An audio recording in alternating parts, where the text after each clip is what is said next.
Sœurs et frères dans le Seigneur Jésus-Christ, bonjour. Bon dimanche. Est-ce que tu peux dire à ton voisin, Dieu t'aime? Ok. Vous savez, c'est souvent très facile de parler aux autres, n'est-ce pas? Mais c'est souvent difficile de se parler à soi-même. Est-ce que tu peux te dire en toi-même, en prononçant ton pronom, Stéphane, rappelle-toi toujours que Dieu t'aime. Ne dis pas Stéphane comme moi. Hein. Stéphane, c'est moi. En fait, je veux me rappeler qu'en toutes circonstances, Dieu m'aime. Bien-aimés sœurs et frères et sœurs en Jésus-Christ, bonjour. Vous savez, il y a souvent, dans certaines circonstances, face à une certaine attitude, quand quelqu'un vient vous dire « je t'aime », vous-même vous demandez « il vous aime comment ?» Il vous aime pourquoi? Et beaucoup de gens disent, quand on finit, il y a des gens qui aiment comme on aime le poulet. On aime le poulet, pas parce qu'on aime le voir en vie, mais parce qu'on aime le voir dans un bon plat, assaisonné, aromatisé. On veut le manger.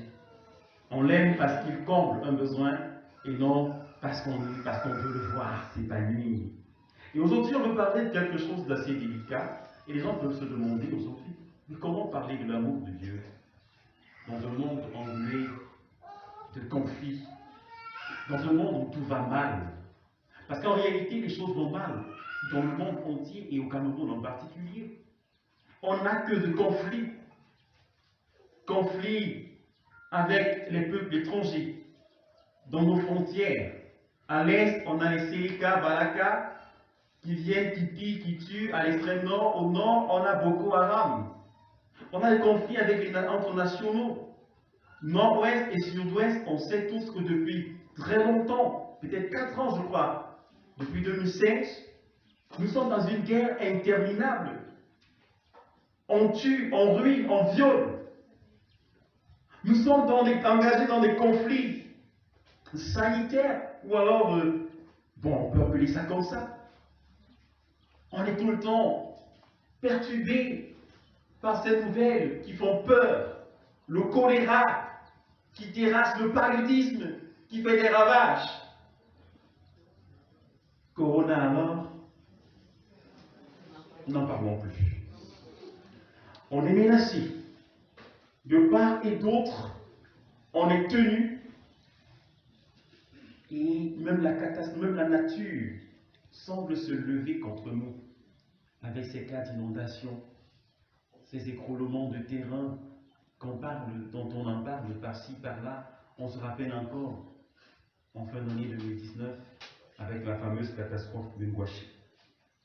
Face à toutes ces souffrances, face à l'injustice, des personnes qui sont supposées faire justice et rendre des jugements équitables, mais qui font tout pour tordre la loi, face au silence, des personnes qui sont supposées nous défendre,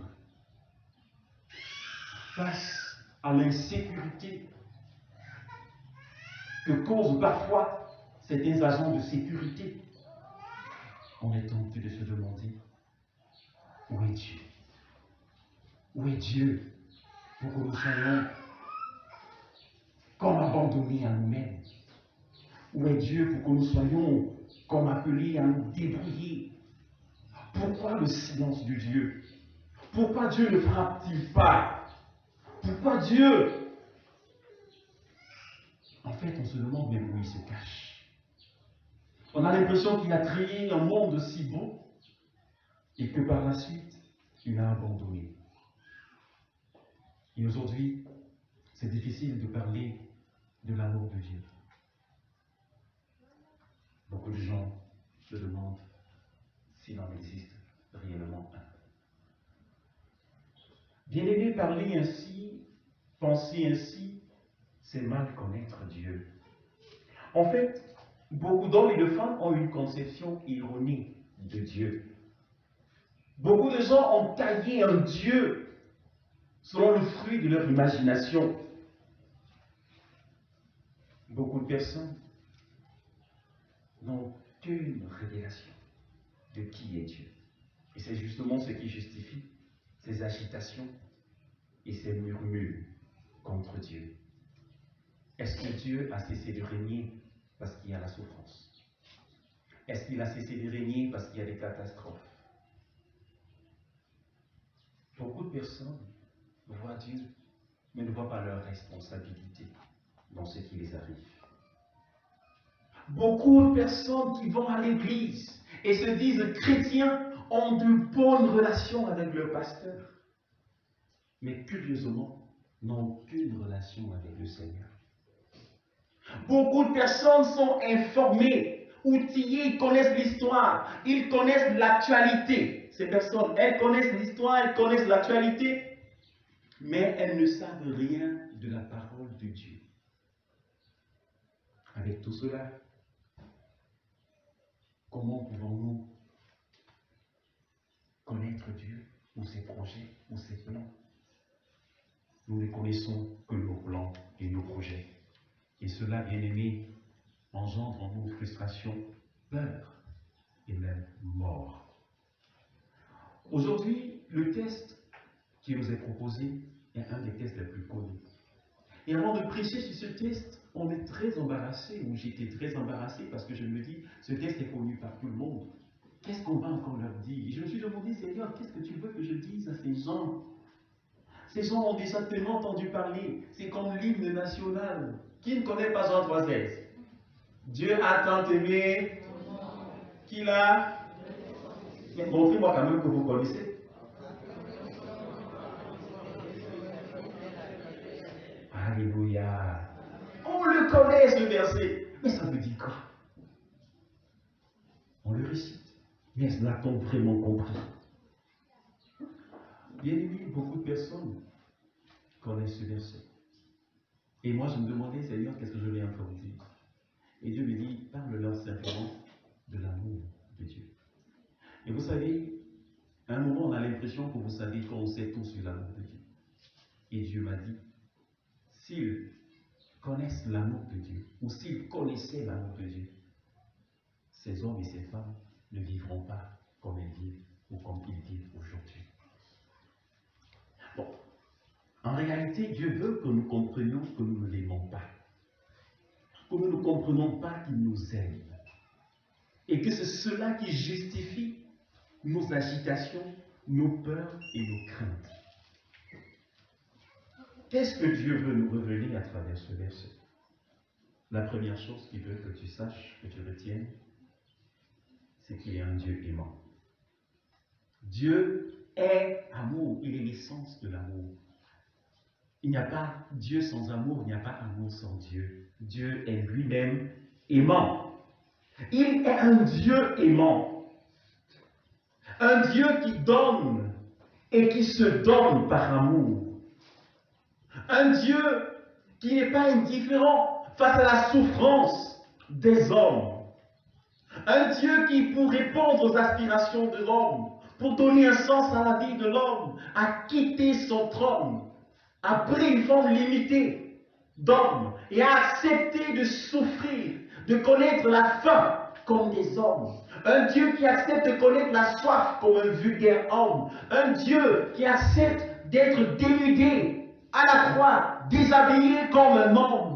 Un Dieu qui accepte d'être chaudifié, insulté, méprisé, sur qui on a craché. Un Dieu qui a accepté de descendre jusqu'à la mort, et même la mort la plus honteuse de la croix. Un Dieu qui a accepté de souffrir, de connaître des procès injustes. On l'a condamné injustement. Il a accepté même une mort qu'on peut qualifier de mort injuste, parce qu'il n'avait rien fait pour être condamné. Voilà jusqu'où Dieu est parti. Par amour. C'est pourquoi ce matin, j'ai voulu à l'entendre de ce message que tu dises comme moi je l'ai dit à la fin de ma préparation. Dieu m'aime. Et je veux que tu lises maintenant ce message comme une lettre d'amour qui t'est destinée. Tu vas remplacer monde par ton nom ou par ton prénom. Et tu vas relire ce verset. Lisons Jean 3,16. Et chacun remplace monde par un de ses noms ou prénoms qu'il aime le plus.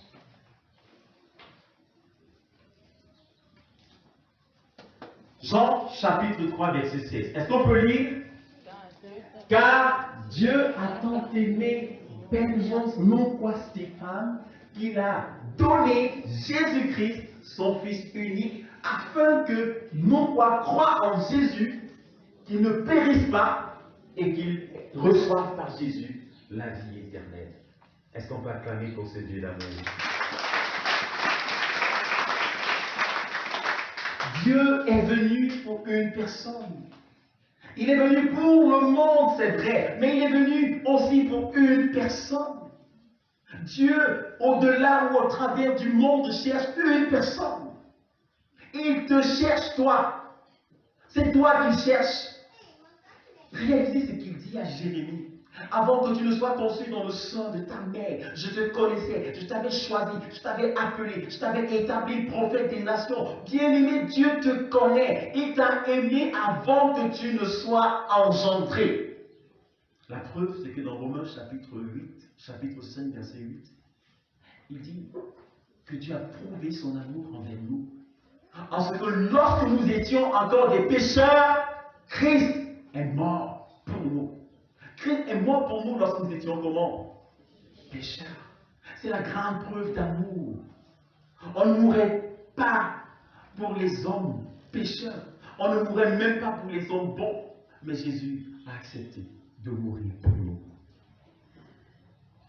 J'ai assisté un jour où j'ai reçu un témoignage d'une histoire vraie. Une jeune fille qui avait vraiment passé sa vie à mépriser sa maman. Elle passait le temps à insulter, à crier sur sa maman. Et un jour, de manière soudaine, sa maman est morte.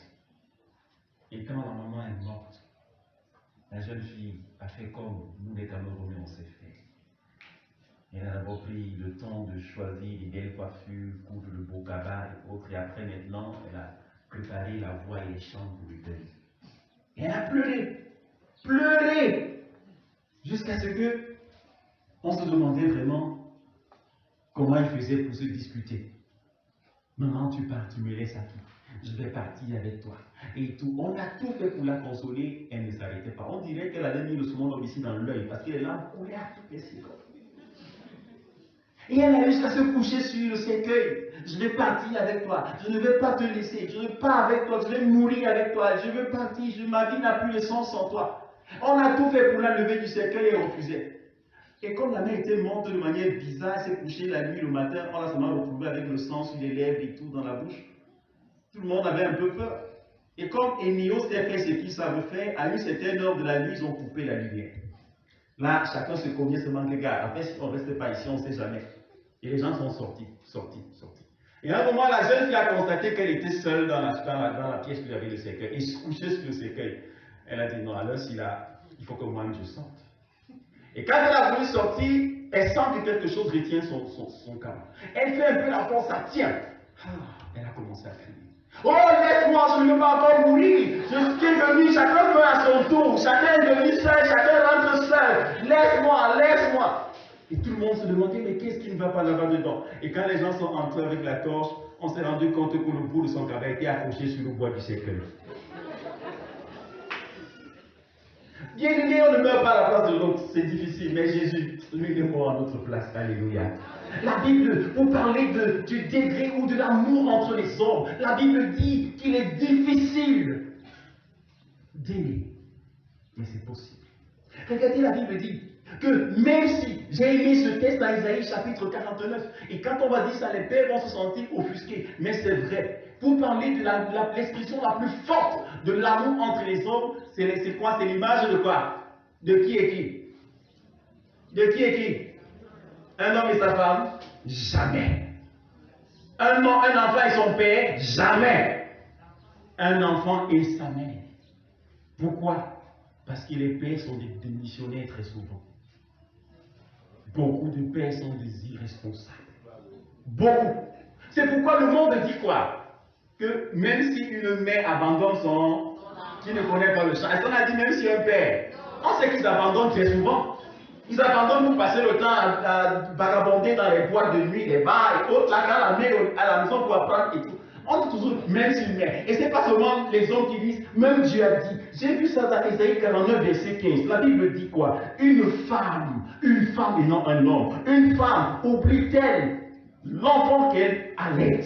Est-ce qu'une femme peut oublier l'enfant qu'elle porte et à qui elle donne le sein? Est-ce que c'est possible? Dieu continue en disant, n'a-t-elle pas pitié du fruit de ses entrailles? Elle sait qu'elle a porté, elle connaît la douleur de 9 mois de nausée, le temps de douleur, et après, elle est patiente, la vie et la mort sur la table d'accouchement. Elle sait. Et c'est pourquoi l'enfant d'une mère est précieuse. La Bible dit que même si une femme qui ne peut pas oublier, s'il arrivait qu'une femme oublie son enfant, moi, l'Éternel, dit la parole, je ne t'oublierai jamais. Amen. Est-ce que tu peux dire, Dieu ne m'oubliera jamais? Quand Dieu parle, il ne parle pas seulement des chrétiens, non. Dieu ne parle pas seulement des chrétiens. La Bible n'a pas dit que Dieu a tant aimé les chrétiens. Arrêtez de penser que vous êtes au-dessus des autres parce que vous avez Christ. La Bible dit, Dieu a tant aimé le monde. Et monde là-bas, c'est cosmos. Monde, c'est l'humanité. Monde, c'est l'ensemble de la création, parmi laquelle figure l'homme. Dieu aime tous les hommes. Beaucoup de chrétiens passent à côté de la compréhension de ce verset quand ils s'estiment supérieurs aux autres parce qu'ils ont Christ. Quand ils s'estiment meilleurs aux autres parce qu'ils ont Christ. Vous passez à côté de la compréhension de ce verset. Vous ne valez pas plus que les autres. Dieu vous a aimé quand vous étiez pécheurs. Pourquoi aujourd'hui? Parce que vous avez Christ. Vous commencez à haïr les gens sous prétexte qu'ils ne croient pas en Dieu. Pourquoi aujourd'hui vous abandonnez vos parents sous prétexte qu'ils sont des païens et des traditionalistes? Pourquoi? Pourquoi vous quittez vos familles sous prétexte qu'ils n'ont pas cru en Dieu? Et on aime bien dire, la Bible dit, sortez du milieu d'eux, sortez du milieu d'eux. C'est vrai. La Bible dit, les mauvaises compagnies corrompent les bonnes mœurs. C'est vrai. Mais la Bible n'a jamais dit d'haïr quelqu'un parce qu'il n'a pas en Christ. La Bible, Dieu nous envoie vers dans le monde. Jésus a prié les dit, Père, je ne demande pas que tu les enlèves du monde, mais que tu les gardes dans le monde et que tu les préserves du mal. Nous sommes dans le monde. Si nous voulons fuir le monde, où allons-nous aller nous réfugier? Comment allons-nous révéler aux autres que Dieu est amour? Quand toi qui as l'argent, tu ne peux pas aider les gens qui souffrent parce qu'ils sont païens. Comment tu veux qu'ils sentent que Dieu les aide? Il y a des familles qui vont maudire Dieu à cause de vous. Parce que vous êtes la preuve vivante que Dieu n'est pas bon, selon eux. Ils vous ont aidé. Une maman t'a lavé, elle t'a essuyé, elle a porté tes selles, elle a tout fait. Mais comme tu lis un peu la Bible aujourd'hui, et que tu crois que tu es un chrétien illuminé, entre guillemets, tu dis que c'est une sataniste. La sataniste t'a nourri, non? Tu as mangé la nourriture de la sorcière. Hein? Tu as pris l'argent de la sorcière pour aller à l'école. Mais aujourd'hui, tu dis que c'est une sorcière. Bien-aimé, cette maman va penser quoi? Que Dieu est méchant. Que Dieu a volé son enfant. Vous pensez qu'elle va croire en Dieu? Pensez que ce sera facile pour elle de croire en Dieu? Non! Dieu veut que nous allions, que nous comprenions qu'il aime le monde, tout le monde. Il veut que nous nous sentions émus, mais que nous ne nous surestimons pas. C'est la grâce de Dieu. Nous n'avons rien fait pour mériter l'amour de Dieu. Amen. La Bible est claire, mes frères et mes sœurs. Dieu dit ce matin, je veux que tu te sentes aimé. Parle-leur de l'amour. Parce que si les chrétiens de Colbon savaient ce que c'est qu'aimer, ils ne seraient pas en train de se comporter comme on le voit. Si les chrétiens savaient ce que c'est qu'aimer, ils n'accepteraient plus de vivre dans la peur. Ils n'accepteraient plus de marcher, de marcher avec, à tâtons dans les ténèbres. Pourquoi aujourd'hui les gens n'ont pas de paix? Pourquoi les gens n'ont pas de joie? Pourquoi aujourd'hui les gens vivent dans l'agitation, dans la peur du lendemain? Pourquoi tant d'inquiétude? C'est parce que nous ne connaissons pas Dieu. Nous ne connaissons pas Dieu. La Bible dit, Dans Ésaïe chapitre 43, verset 4. Parce que tu as du prix à mes yeux et que tu es honoré et que je t'aime, je donne. Dieu n'a pas dit que c'est toi qui as fait l'effort. Il dit, parce que toi, tu as du prix à mes yeux. Ce n'est pas Dieu qui a du prix à nos yeux, mais c'est nous qui avons du prix à ses yeux. Parce que tu as du prix à mes yeux. Parce que tu es honoré et de moi et que je t'aime. Je donne des hommes à ta place et des peuples pour ta vie. Amen. Dieu dit parce qu'il t'aime, il fait quoi? Il donne des peuples à ta place et des nations pour ta vie. Alors quand on sait ces choses, on marche dans l'assurance. Même si une guerre se levait contre nous, on sait en qui on a cru. L'Éternel des armées, le roi de gloire, le Dieu tout-puissant, on sait qu'il combattra pour nous. Et nous, on peut garder le silence. Si l'ennemi vient contre nous comme un fleuve, on sait que Dieu nous aime et que notre vie est cachée en Christ, avec Christ en Dieu, et par conséquent qu'on ne pourra pas nous atteindre. On sait que nous sommes la prunelle de son œil et que Dieu nous préservera au jour du malheur. Bien-aimé, l'amour de Dieu est ce qu'il y a de plus fort, de plus grand. Nous devons être tous des chantres de l'amour de Dieu. Il n'y a pas deux messages que nous devons prêcher au monde, si ce n'est que Dieu les aime. Voilà le seul message que Jésus nous envoie prêcher au monde. Allez leur dire qu'il les aime. Allez leur dire, il dit dans Jean 10, je suis venu, le voleur ne vient que pour dérober, égorger et ruiner. Moi, le Fils de Dieu, je suis venu afin que mes brebis aient la vie et qu'elles soient dans l'abondance. Jésus est venu pour que nous ayons la vie. Et dans Romains chapitre 8, il nous révèle la dimension de son amour. Il dit, j'ai l'assurance, verset 38, que ni la mort, ni la vie, ni les anges, ni les dominations, ni les choses présentes, ni les choses à venir, ni les puissances, ni les hauteurs, ni les profondeurs, ni aucune créature ne pourra nous séparer de quoi? De l'amour de Dieu manifesté en Jésus-Christ, notre Seigneur. Bien-aimé, même la mort ne va pas te séparer de l'amour de Christ, de Dieu manifesté en Jésus-Christ. Ça veut dire que même si moi je meurs aujourd'hui, ce n'est pas la preuve que Dieu m'a abandonné. Non. Ce n'est pas parce que si je meurs aujourd'hui, c'est parce que Dieu m'a lâché. Si je suis malade aujourd'hui, ce n'est pas parce que Dieu m'a abandonné. Non. Arrêtez de penser ainsi. Dieu dit que rien ne pourra vous séparer de l'amour de Dieu manifesté en Jésus-Christ. Alors, ce que nous avons à faire face à une si grande déclaration d'amour, c'est simplement de répondre à la demande de Jésus. Dieu, aujourd'hui, nous drague. Il vient nous dire, je vous aime. Comme vous aimez souvent et vos cœurs battent quand vous entendez les gens vous dire au quartier, laissez vos cœurs battre aujourd'hui pour le Seigneur et acceptez sa demande d'amour. Il veut entrer dans une relation profonde avec vous. Il veut que vous le connaissiez tel qu'il vous a connu. Il veut que vous entriez dans une intimité sans pareil avec lui, tel un homme ou plus qu'un homme avec sa femme. Il dit, il a tant aimé le monde. Et la preuve ou le témoignage de son amour, c'est qu'il a donné Jésus. Afin que quoi? Afin que tous ceux qui croient en Jésus ne périssent pas, mais qu'ils aient la vie éternelle. Dieu nous aime tous, mais nous ne serons pas tous sauvés. Dieu nous aime tous, mais nous n'irons pas tous au ciel. Ceux qui iront au ciel sont ceux qui auront cru en Jésus-Christ, qui auront reçu Jésus-Christ comme leur Seigneur et leur Sauveur. La Bible dit qu'ils ne périront point, mais ils seront sauvés par Jésus. La Bible dit qu'ils sont même déjà passés de la mort à la vie. La Bible dit qu'ils ne seront pas condamnés, parce que la condamnation, c'est le fait simplement d'avoir rejeté Jésus.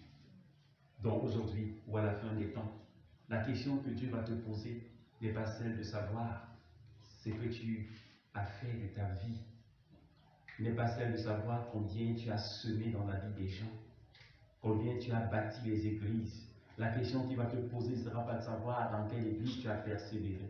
La seule question qui va te poser au ciel, seule question qui sera déterminante, qui va orienter ta destinée, ce sera: qu'as-tu fait de Jésus-Christ, mon Fils, le Sauveur du monde? Qu'as-tu fait de lui? Si tu l'as aimé, alors Dieu va t'aimer. Et tout ce que tu auras fait comme bien parlera en ta faveur. Ce sera des couronnes sur ta tête. Si tu n'as pas accepté Jésus, tout le bien que tu as fait ne servira à rien. Au contraire, Dieu va te rejeter et tout cela sera une couronne aussi sur ta tête, mais une couronne d'épines, une couronne de feu. Parce que Dieu va te dire, j'ai envoyé mon fils, je suis descendu vers toi pour te parler, pour te révéler mon amour, mais tu as rejeté mon offre. Alors il n'y a pas de place pour toi.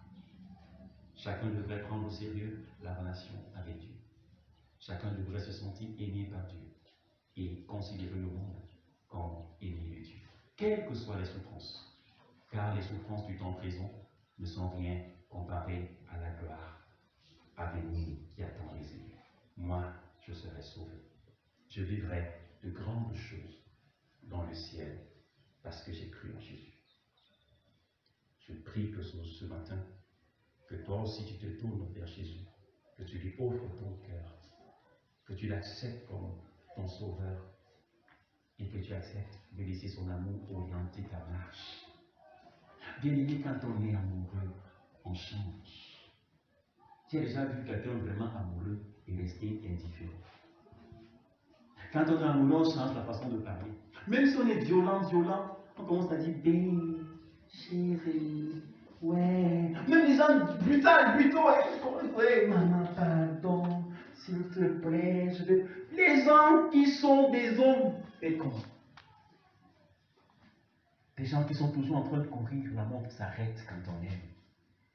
Parfois, quand on aime, même le travail, là, on peut manquer le travail parce qu'on a envie de rester dans les bras de la personne qu'on aime. La montre cesse de tourner.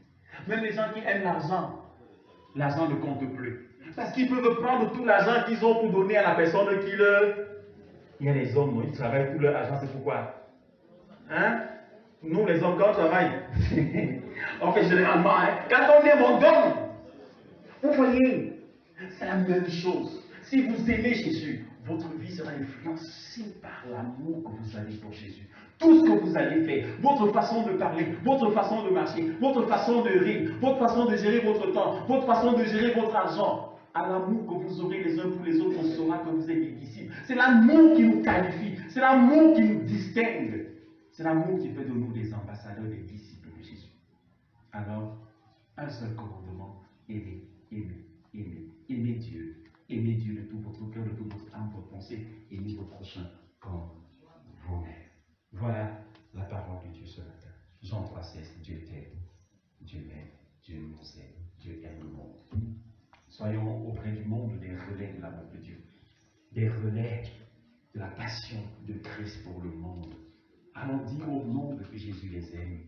Allons dire à nos parents que Jésus les aime. Allons dire aux païens que Jésus les aime, car il est venu pour tout le monde. Amen. Voilà, mes sœurs et frères, le message de Jésus pour nous. Veuillons nous lever maintenant et avec l'église.